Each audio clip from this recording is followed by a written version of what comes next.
আসসালামু আলাইকুম। সবাই কেমন আছেন? আমার ফেসবুক, ইউটিউবের বন্ধুরা সবাইকে অনেক অনেক ভালোবাসা এবং স্বাগতম। আজকে আমি দেখাবো আপনাদেরকে চিংড়ি মাছ নারিকেলে ভাপা। তো এর জন্য আমি কিছু চিংড়ি মাছ ধুয়ে বেছে কেটে নিয়েছি। আমি এখানে বাগদা চিংড়ি নিয়েছি, আপনারা যে কোনো চিংড়ি দিয়েই করতে পারেন।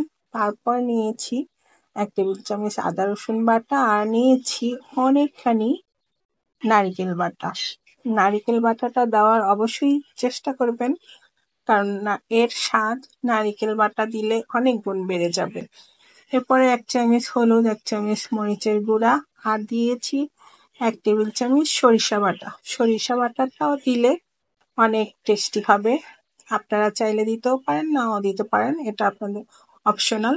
এরপরে পরিমাণ মতো লবণ দিয়েছি।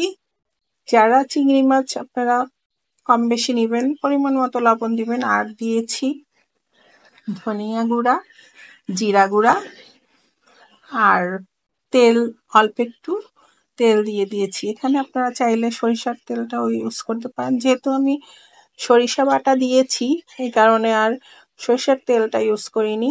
এরপরে মাখিয়ে নিতে হবে, অনেক ভালো করে মাখাতে হবে। মাখিয়ে নিয়ে এই যে একটা বাটিতে, সিলভার এরকম একটা বাটিতে দিতে পারেন বা ফয়েল পেপারে দিয়েও এই কাজটা আপনারা করতে পারেন। আমার কাছে ফয়েল পেপার বা কলা পাতা কিছুই ছিল না, এর জন্য আমি বাটিতেই ভাপা দিব। তো এইভাবে বাটিতে দিয়ে একটুখানি পানি দিয়ে আমি এটা দিয়ে দিব একটা পাতিলে, ভাপে দিয়ে দিব স্ট্যান্ড বসিয়ে।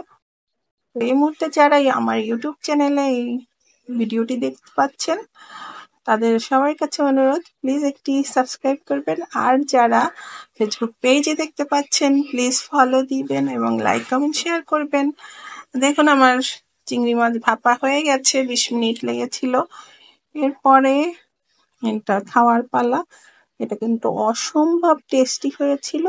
আপনারা অবশ্যই এই রেসিপিটি বানিয়ে খাবেন। ঈদের পরে অবশ্য গরুর মাংস খেতে খেতে আর ভালো লাগে না।